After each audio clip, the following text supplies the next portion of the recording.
Everyone, మన వినాయక చవితి సంబరాలు సిరీస్లో మరొక పార్ట్ అయితే వచ్చేసిందండి. ఏంటనుకుంటున్నారా? మన వినాయకుడి మండపం దగ్గర అన్ని కార్యక్రమాలు చేసుకుంటున్నాం. అలాగే ఈరోజు అన్నదాన కార్యక్రమం కూడా జరుపుకుంటున్నాం. అన్నదానం అంటే సిటీస్లో లాగా ఎవరో వచ్చి వండి దాని తర్వాత మనం వెళ్ళి తినేసి రెస్ట్ తీసుకోవడం కాదండి. మన పల్లెటూరులో అన్నదానం అంటే లెక్కే వేరు. ఏంటనుకుంటున్నారా? మన వీధిలో వాళ్ళందరూ కలిపి చక్కగా ఒక దగ్గర చేరి అందరూ కూరగాయలు కోస్తూ కొంతమంది వంటలు చేస్తూ చాలా బాగా ఒకరితో ఒకరు ముచ్చట్లాడుకుంటూ నాలాగా వీడియోస్ తీసుకుంటూ చక్కగా జరుపుకునేదేనండి అన్నదానం. ఇంకా చాలామందికి ఆకలిని తీర్చేది కూడా అన్నదానమేనండి.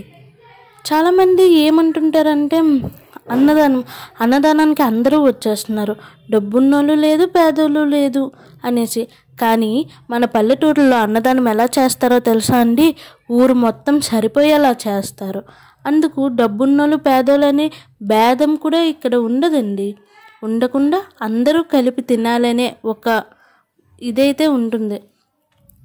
చాలామంది చూసి అవి స్టేటస్లు పెడతారు, అన్నదానంకి వెళ్ళిపోతున్నారు. అందరూ ఈ రోజులో అన్నదానంకి వెళ్ళిపోవడమే, డబ్బున్న వాళ్ళు కూడా అన్నదానంకి వెళ్ళిపోవడమే. ఎందుకు అసలు ఈ మాటలన్నీ? అందరూ తినడానికే కదా అన్నదానం పెడతాం. ఇప్పుడు మన పల్లెటూరులో చెప్పాలంటే అనాథాశ్రమాలు అలాంటివి అయితే ఉండవు కాబట్టి ఎవరైనా అన్నదానంకి రావచ్చు, అందరూ అన్నదానాన్ని తినవచ్చు, తినడానికే వండుతారు. కానీ పల్లెటూరులో అన్నదానాలు చేసినప్పుడు మనమే వడ్డిస్తూ మన చేతులతో ఎంచక్కా అందరూ నలుగురు కలిసిమెలిసి అన్నదానాన్ని అయితే చాలా బాగా జరుపుతారండి. మా ఊర్లో కూడా అంతే.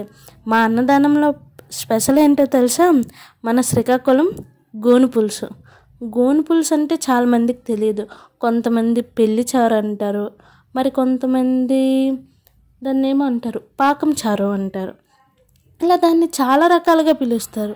కానీ మా సైడ్ గోను పులుసు అంటారు.